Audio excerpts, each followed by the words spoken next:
The mission is simple: to help high achievers naturally eliminate emotional and physical obstacles so they can optimize their life for higher achievement. Welcome. You have just entered the Genesis Zone. Good day and welcome to the Genesis Zone show. This is Dr. Brian Brown. Thanks for taking time out of your busy Thursday to join us. Do you remember a time when you were young and you ran everywhere you went and you felt good doing it? That's the key.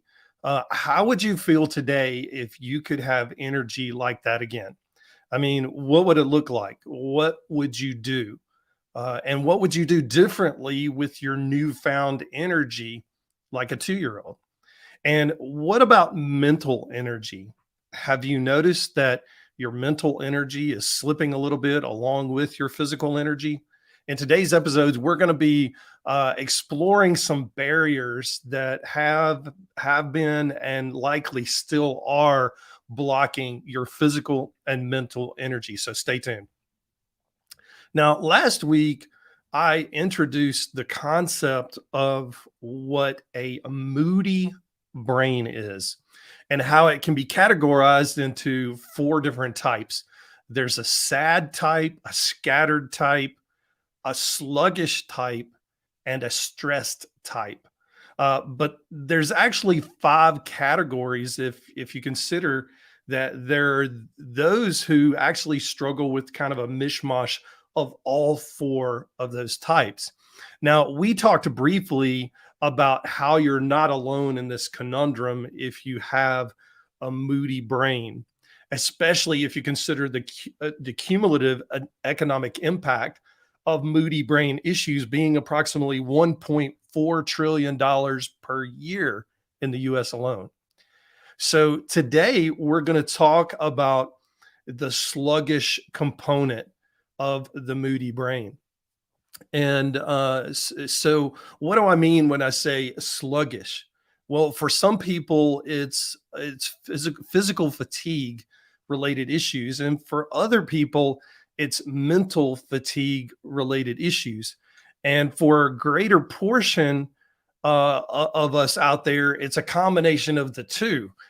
In fact, some people will say that fatigue is fatigue is fatigue. It doesn't matter whether it's happening in the body or whether it's happening in the brain.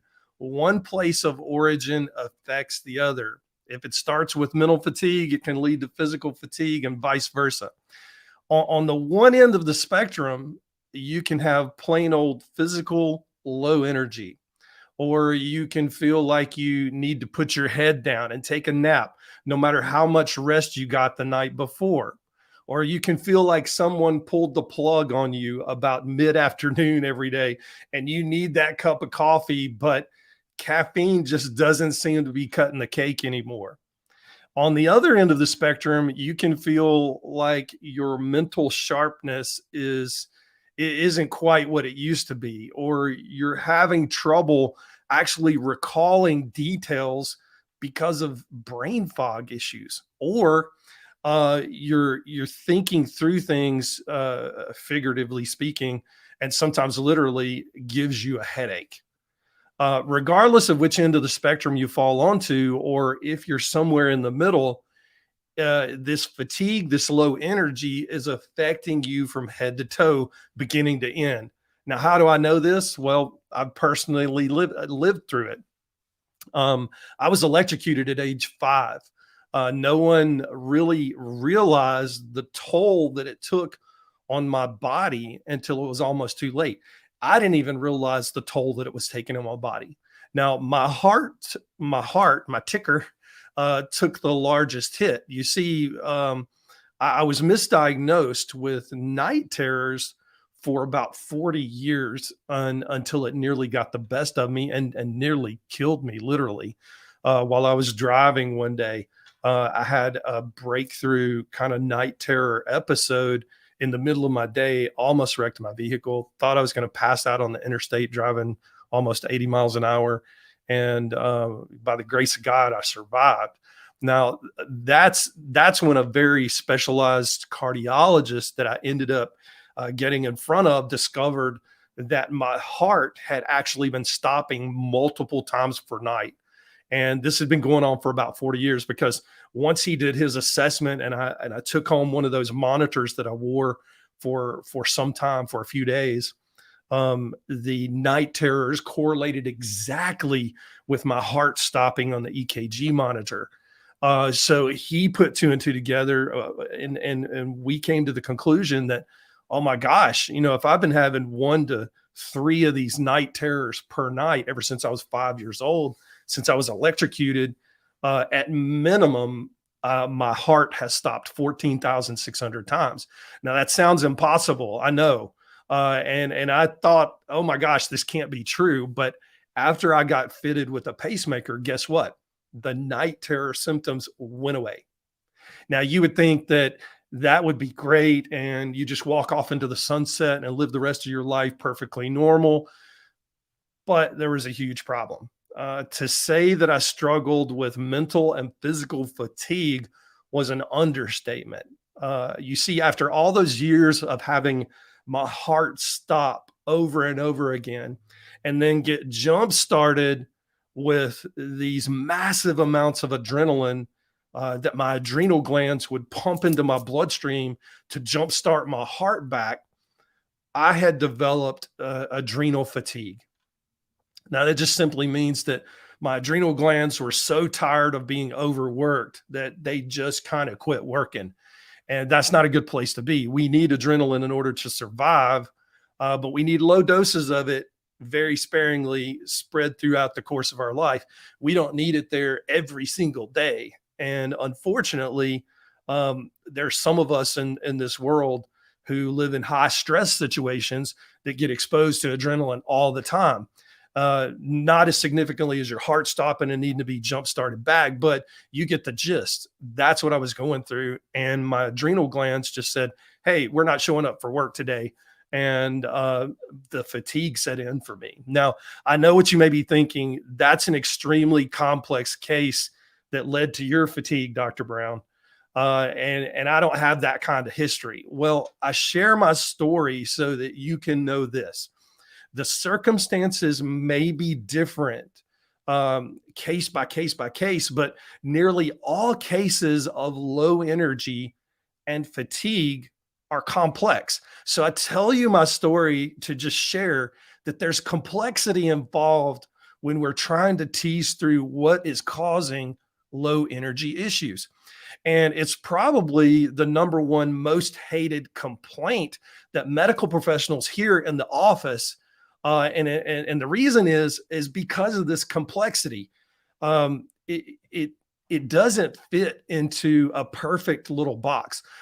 When a patient comes into a doctor's office or a nurse practitioner's office or a physician's assistant's office, and they're sitting there and they're discussing what's going on with them, they say, man, I just have low energy all the time. I don't know what's going on.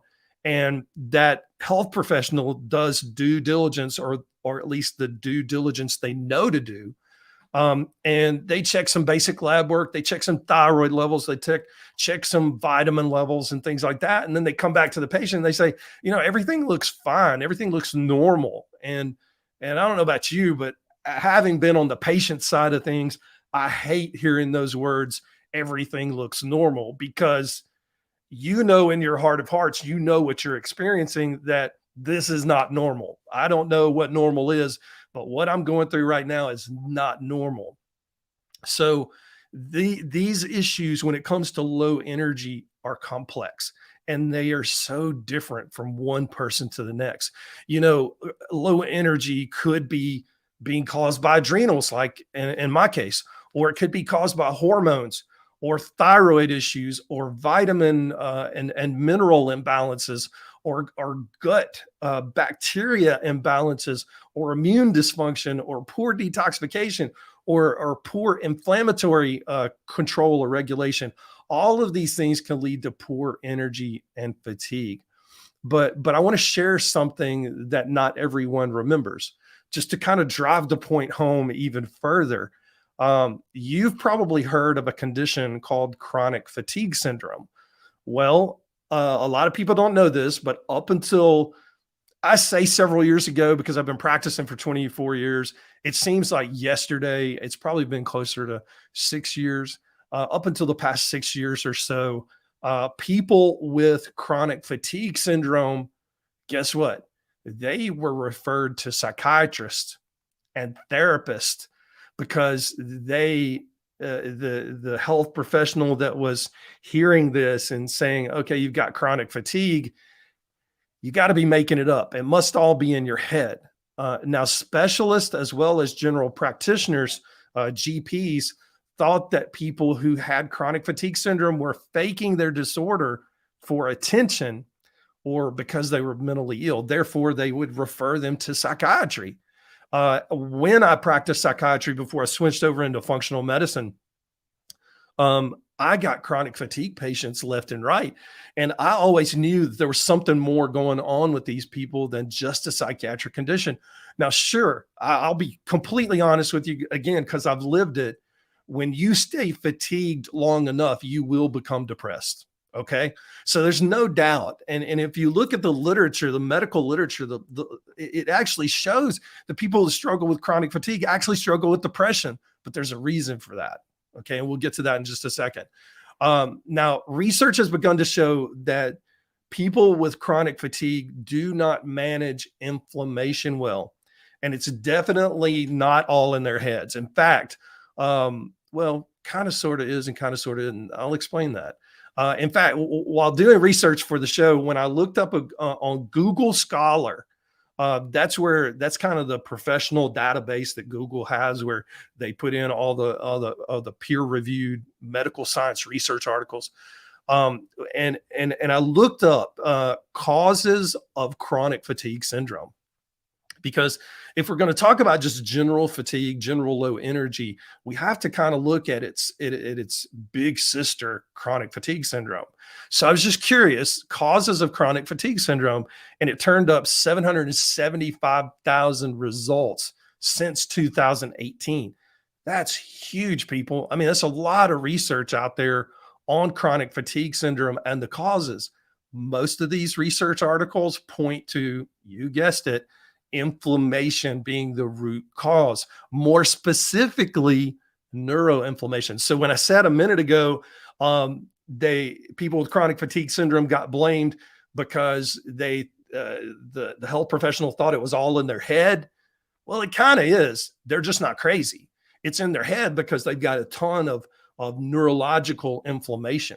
Now, they've got this neurological inflammation throughout their entire body, throughout their entire nervous system, but a lot of it resides in the cranium, in the brain. And other research actually shows that immune dysfunction is the issue. Now, how ironic, huh? Remember my mantra that inflammation is synonymous with immunity. And they work in this cyclical relationship. If one breaks down, it leads to a breakdown in the other system. And it follows this vicious cycle. It's kind of the old chicken or the egg thing. Which came first? Did the inflammation start and then it breaks down the immune system, or did the immune system break down and cause inflammation? We really don't know. It's just this cyclical pattern. One can cause the other. And it doesn't really matter where it starts. It's just one end can cause the other to be out of balance. And then it just cascades out of control after that. So if you want to, if you really want to get up close and personal by looking at the effects of fatigue, those who suffer with chronic fatigue syndrome actually have fatigue in both their brain and in their body. In fact, I've worked with countless clients with this condition, and they will tell you that you can't separate the two. One is equally as prominent as the other. In fact, they have a hard time conceptualizing, okay, is this fatigue in my brain? Like, am I having a hard time thinking? I just have a lot of brain fog, or is it in my body? My body just won't go. Or is it this weird combination of both? And they'll tell you it's a weird combination of both. Now, does that hold true for the general person who doesn't have a chronic fatigue syndrome diagnosis and they're just struggling with low energy? For most part, people will identify that it's in both places. It's just the severity. Chronic fatigue syndrome client is going to have a lot more severe case than somebody who is having other imbalance type issues. So wouldn't wouldn't you like to have energy like a 2-year-old? I mean, just look at them. I mean, I have a grandchild that's 4 years old now. She just turned 4, and man, they have an overabundance of energy. As long as you put fuel, quality fuel, into their little mouths, they just keep going and going and going like the Energizer Bunny, don't they? If only it was that easy for adults. Now, don't get me wrong, getting your diet right and making sure you're putting quality fuel into the fuel tank, into your body, is an extremely important first step for treating low energy issues. But if you recall from previous episodes, I've said repeatedly, for the most part, when a child is born, that child is born with a body that performs as close to perfection as it probably ever will in its life. So what does this mean for us adults who may be struggling with this sluggish brain, this sluggish body type of issue? Well, I'll answer this question by focusing on epigenetics. Imagine that we're coming around to epigenetics. If you recall the analogy I've used in the past for epigenetics, they're like switches. Just think of epigenetics like switches. Some of these switches are good, and along the way, they just get turned off. While other switches are bad switches, and along the way, they get turned on. Now, obviously, we want the bad switches turned off, and we want them to stay off. And we want the good switches to get turned on, and we want them to stay on. You see, practically speaking, kids have all of their switches pretty much turned in the correct position when they come into this world. And they stay that way for quite some time until something happens. They're exposed to something, whether it be a virus or bacteria or a trauma or chemicals in their environment or bad water, whatever the case may be. And then all of a sudden, the bad switches start getting turned on and the good switches start getting turned off. And before you know, we have this little adult genetic response going on in the teenage years and early 20s and early adult years, and it just kind of cascades out of control from there. But did you know that as adults, we can actually discover what direction your switches are actually turned in?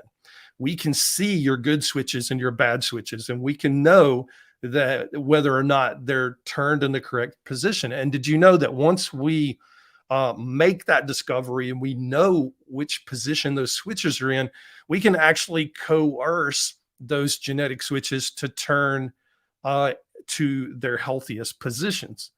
That's right. When it comes to energy production and fatigue management, I've personally and professionally found that many of the answers to the problem of low energy lie in your genetics, at least foundationally.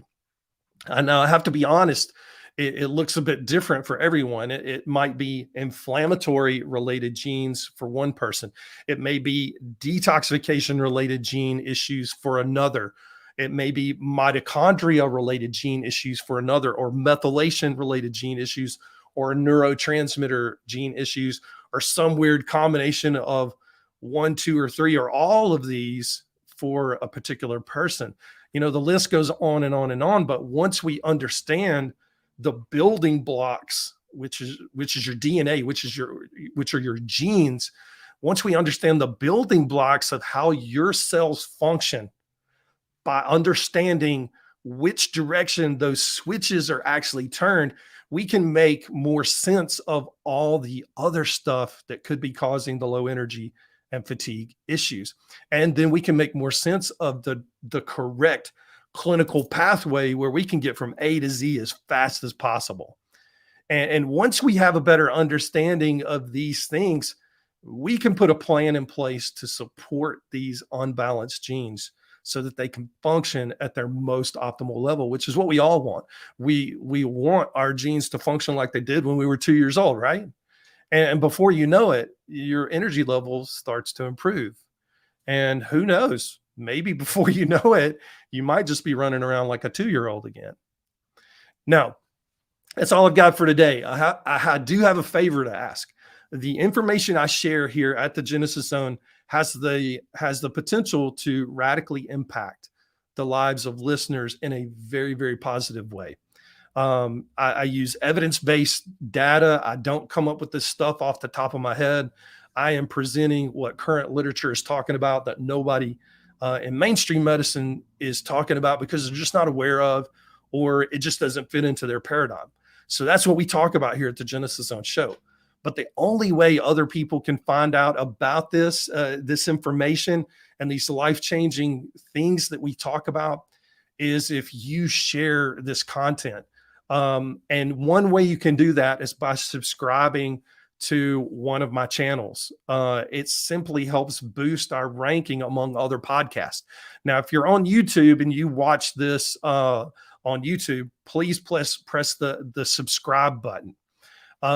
If you're on Apple Podcast or Spotify or any myriad of others, but Apple and Spotify really give us nice rankings when we have people do this. Rate the show first and then subscribe to this particular podcast. Doing any of these or all of these would be greatly appreciated. And I'll dance at your next wedding. And it's definitely going to help us get the word out.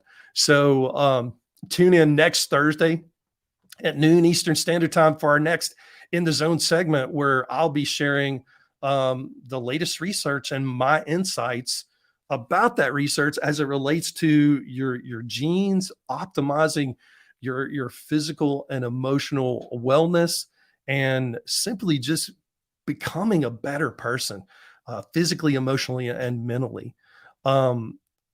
Most informed, most trusted, and again, most grateful that you spent this time with us today. Until next time, stay in the zone. I'm Dr. Brian Brown.